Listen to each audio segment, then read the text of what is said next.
evil ones, they're shayateen, devils, they say, truly we are with you. We were only jesting or mocking. Who were they joking about, folks? They were joking about the companions of the prophet. They were trying to say, no, we were joking when they said they were fools. Here we see the two-facedness, trickery, cunning, and deceit of the hypocrite. They proclaim faith and pretend to believe in the company of Muslims, vociferously declaring faith in Islam and loyalty to the Muslims. When they go back to their own people, they assure them they never left the way of their ancestors. They tell their unbelieving friends, we were meeting the Muslims to make fun of them. Isn't this amazing how simple it is? The people were saying, oh, they're speaking out of both sides of their mouth. Their shayateen here are their corrupt leaders and masters among some of the disbelieving Jews, hypocrites, and idolaters. You see, this is why it says that we should not take awliya, our protectors, our intimate friends, from non-believers, because they will not be happy until they convert you away from Islam. You see, there are 8 words, there are 8 meanings of friend in the Arabic language, and I hope to do a halaqah on that eventually for you, because I want you to understand this. But I didn't want to fit it in today because I want to stay with the verses that we're looking at. You see, the world is a world of delusion. And the young people here today think they have all of these friends on Facebook. And you don't, folks. It's a delusion. If you ask those people for advice, they will not give you advice from the Quran or the Sunnah. They will talk to you about getting hooked up in some places that Allah doesn't want you to get hooked up. And they will talk about meeting a stranger that you've never met before in an unsafe environment, in an unsafe place. And doesn't that sound foolish? And doesn't that sound like an ignorant person and an unguided person that will meet a total stranger? Because I can sell you anything on the computer, folks. The only truth is what I'm sharing with you from the Holy Quran. Everything else has delusion in it. The devils of every creation are the mischievous among them. They are both human devils and jinn devils. So those worlds of jinns and the worlds of humans have devils. And you want to avoid them. Allah subhanahu wa ta'ala said in Surah 6, verse 112, and so we have appointed for every prophet enemies, shayateen, devils among mankind and jinn, inspiring one another with adorned speech as a delusion or by way of deception. You see, folks, if you are choosing your friends that are not Muslim, then you are choosing shayateen among the human beings. And they will delude you. And they will tell you, oh, yes, I can see how beautiful Islam is. But come on and go with me to the club. Come and have a drink with me. Come and do other things with me, which I don't want to mention because I respect the youth in our class. They can never protect you. The only way you can be protected is if you're with somebody that knows this Quran and is encouraging you to live according to this way. Anything else is a delusion and will guide you away and will guide you toward the shayateen. The hypocrites in verse 14 are so self-congratulating and complacent, extremely pleased with themselves that they can make fun of the Muslims who possess faith and think they can get away with it. How they make fun of them, but they say, oh no, we were just jesting. We were just joking. What does Allah say in verse 15? Allah will throw back their mockery on them and give them rope in their trespasses, so they will wander like blind ones to and fro. So let me tell you something, folks. You are the ones that are deceived. If you are choosing your friends among the shayateen of the world, you are the ones that are deceived. And they know they're deceiving you. And they are so proud sometimes. But Allah has given them a rope. And they're wandering around blind. Why would you follow a blind person? I don't want to get on I-4 behind a blind person that's driving. I don't want to cross the street with a blind person leading me if I can't see. Are you guys getting this? Am I breaking it down enough to what it means in the world that we live in today? Allah mocks them back, leaving them only to increase in their deviation.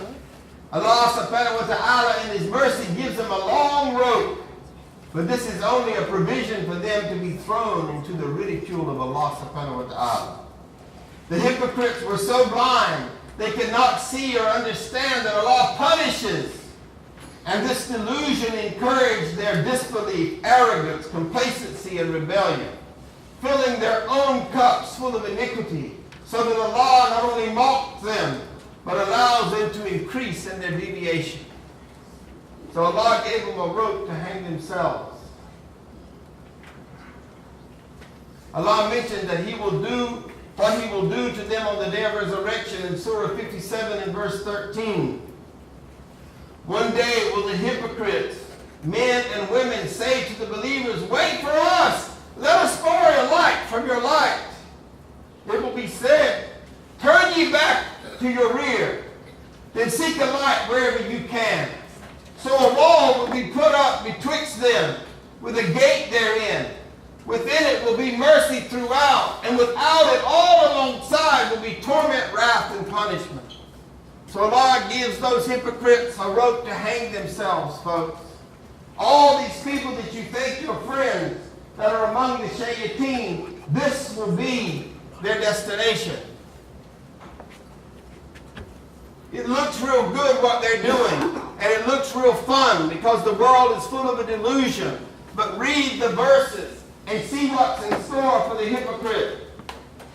Surah 3 and verse 178, "And let not the disbelievers think that our postponing of their punishment," in other words, Allah's increasing their time of enjoyment, "is good for them. We postpone the punishment only so they may increase in sinfulness." You see what kind of rope Allah has given them? He's letting them sin more so their punishment will be more severe. Allah will punish the hypocrites for their mockery, using the same term to describe both the deed and its punishment, although the meaning is different. In Surah 42:40, the recompense for an offense is an offense equal to it. And there's a beautiful lesson in here. "But whoever forgives and makes reconciliation, his reward is with Allah." The same way, folks, when you do something wrong and you go to someone and ask them to forgive you, the forgiveness has to be equal to the crime. It can't be, "Well, I'm really sorry, sister, but you shouldn't have said what you said to me." Because that's not asking for forgiveness, folks. Do you see any sincerity on my heart? And by the way, Nijma has never done anything to me. I love Nijma for the sake of Allah. She's my sister in Islam. I just use her because she's on the front row. All right. So the recompense for an offense is an offense equal to it. So folks, that's why you want to avoid sin. Because whatever the gravity of your sin is, that's the gravity of forgiveness that you need to display. You can't offend. I can't come and talk about somebody's family and then just go to the father of the family and say, "I'm really sorry I gossiped about your family." I've got to go to the whole family. And then I've got to go to anybody else that was affected by my gossip or my slander or my lies. Surah 2, verse 194. "Then whoever transgresses the prohibitions against you, transgress likewise against him." The first act is an act of injustice, while the second act is an act of justice. Allah subhanahu wa ta'ala will make justice no matter what you do, no matter who you are. Both actions carry the same name, but are different in reality. This is how the scholars explain deceit, cunning, and mocking when attributed to Allah subhanahu wa ta'ala in the Holy Quran. I'm going to tell you something, folks. You don't want to be mocked by Allah subhanahu wa ta'ala. Ain't nobody got time for that. Allah exacts revenge for certain evil acts with a punishment similar in nature to the act itself. I'm telling you, folks, you do not want to experience Allah's wrath. You don't want Allah to give you a rope. Because it's not a gift. Verse 16. They are they who have bartered guidance for error, but their traffic is profitless, and they have lost true direction. They pursued misguidance and abandoned guidance, preferring deviation. The hypocrites were blind to discrimination. They had grown up in a pagan society and knew very well the way of the infidels. Now they became aware enough of Islam, they could easily see the difference. But in their greed for petty worldly profits, they chose disbelief over Islam, bartering away Islam and Iman for kufr. The word trade or commerce in their actions suggests these worldly wise folk didn't even have an understanding of the art of trading. The Thamud hypocrites also did this and substituted wickedness in the place of righteousness. Surah 41:17. As to the Thamud, we gave them guidance, but they preferred blindness of heart to guidance.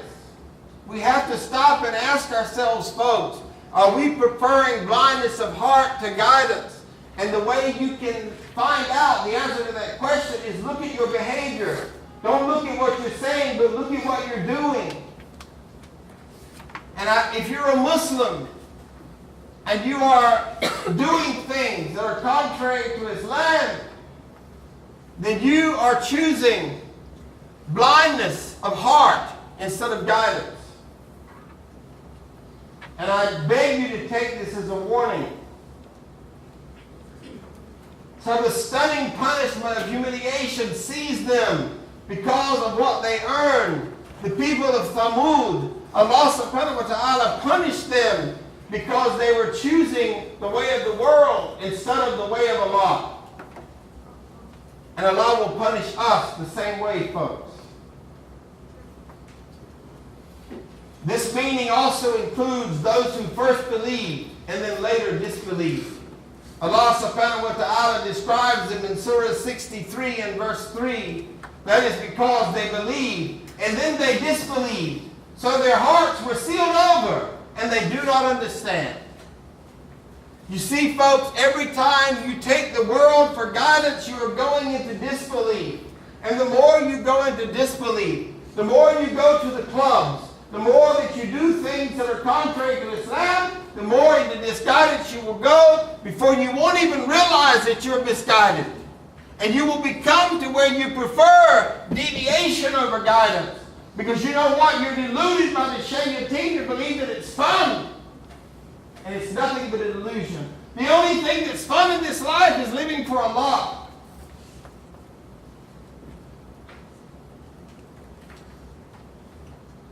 The ayat includes those who prefer deviation over guidance. The hypocrites fall into several different categories. This is why Allah said, so their commerce was profitless, and they were not guided. Their trade did not succeed, and they did not succeed spiritually. They were not guided. You see, folks, when you go down that path, you'll think that you're being successful, but you're losing in this world, and you're losing in the hereafter. Their similitude, and I love these verses. I love these parables. Their similitude is that of a man who kindled a fire. When it lighted all around him, Allah took away their light and left them in utter darkness, so they could not see. Deaf, dumb, and blind, so they will not return to the right path. Or another similitude is that of a rain-laden cloud from the sky. In it are zones of darkness and thunder and lightning. They press their fingers in their ears to keep out the stunning thunderclap, the while they are in terror of death. But Allah is ever around the rejectors of faith. And the tafsir is so beautiful for these verses. The lightning all but snatches away their sight. Every time the light helps them, they walk therein. And when the darkness grows on them, they stand still. And if Allah willed, He could take away their faculty of hearing and seeing, for Allah has power over all things. These are such powerful verses, folks. The man wanted light, and he kindled a fire, producing a blaze, thereby winning the applause of all around him. But it did not last long. When the flame went out, which was inevitable, the darkness was worse than before, and they all lost their way. No hypocrisy, deception, arrogant compromise with evil, cynicism, or duplicity may win temporary applause. But the true light of faith and sincerity is wanting, and therefore it must ruin and mislead all concerned. In the consternation, they cannot speak or hear each other, and of course they cannot see, so they end up like the deliberate rejectors of faith that were mentioned in verse 7. Wildly groping about, dumb, deaf, and blind. Folks, you do not want to be spiritually dumb, deaf, and blind. And the more that you go the way of the world and the more that you sin, the more likely you are to enter in this state of deaf, dumb, and blind. A wonderfully graphic and powerful simile applying to those who reject faith. In their self-sufficiency, they are undisturbed normally. But what happens when a great storm breaks over them? They cover their ears against thunderclaps, and the lightning nearly blinds them. They are in mortal fear, but Allah encompasses them around, even them, for He at all times encompasses all. He gives them rope in the intervals of deafening noise and blinding flashes. These are moments of steady light, and these creatures take advantage of them. But again, they plunge into darkness. Perhaps they curse. Perhaps they think that the few moments of effective light are due to their own intelligence. How much wiser would they be if they humbled themselves and sought the light of Allah?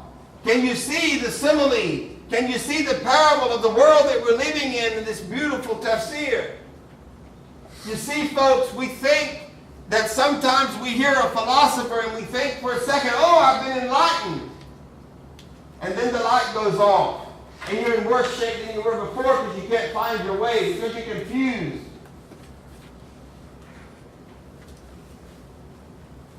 These verses illustrate the miserable plight of the hypocrites with two similes. One of fire versus darkness, and a simile of a thunderstorm, and man covering his ears over thunderclaps and being nearly blinded by the lightning. These two similes divide the hypocrites into two kinds of men or women. On one hand, there were those in whom disbelief had taken deep root, so that they had little inclination toward Islam, but pretended to be Muslims for worldly motives. The Holy Quran compares them to the man who, after having found light, again loses it. Like the thunder. We're the lightning capital of the world. The light brightens up the sky here in Florida when we have those beautiful lightning storms. But then it's so dark afterwards, isn't it?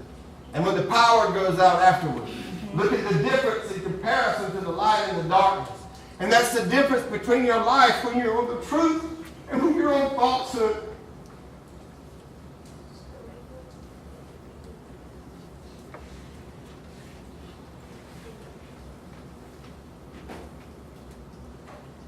On the other hand, were those who did recognize the truth of Islam, and some wished to be genuine Muslims, but worldly interests would not allow them to do so, and they remained in a perpetual state of hesitation and doubt. Like after the lightning, oh my God, am I going to get struck? Should I go stand in a safe place? Should I get in a ditch? What should I do here? I've been blinded by the light and now I need protection.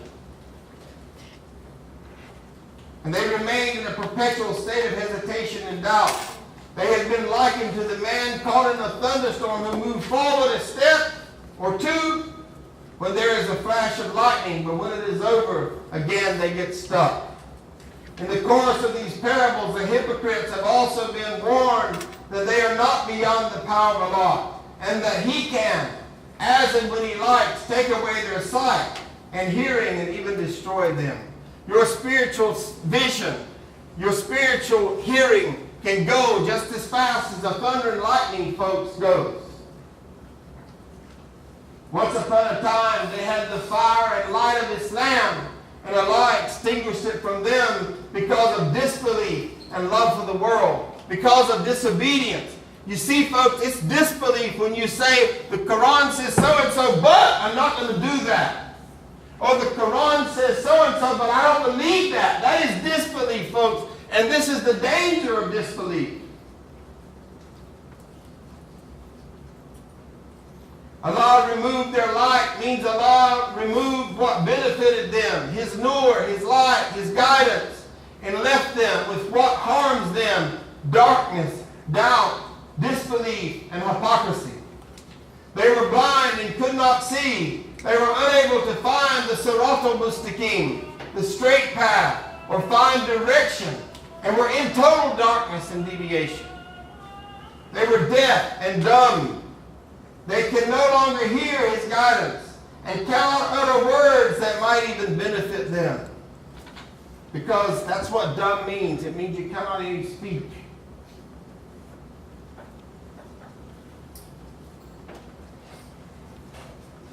Surah 22 and verse 46.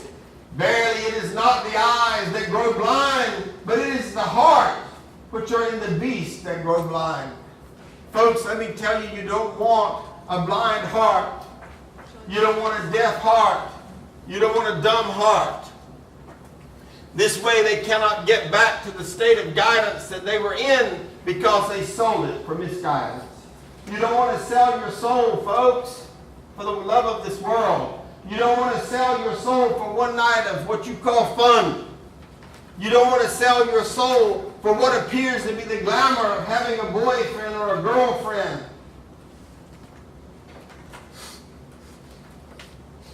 When rain comes down, we have to turn our windshield wipers on in order to see. Just try to go down I-4 without turning on your windshield wipers. And guess what? You won't get very far. You're going to hit one of the other roads. So you want to keep your windshield clean. And the only way to keep your windshield clean, folks, is obeying Allah. Is staying in the guidance of the Holy Quran. And when you step away from the guidance of the Holy Quran,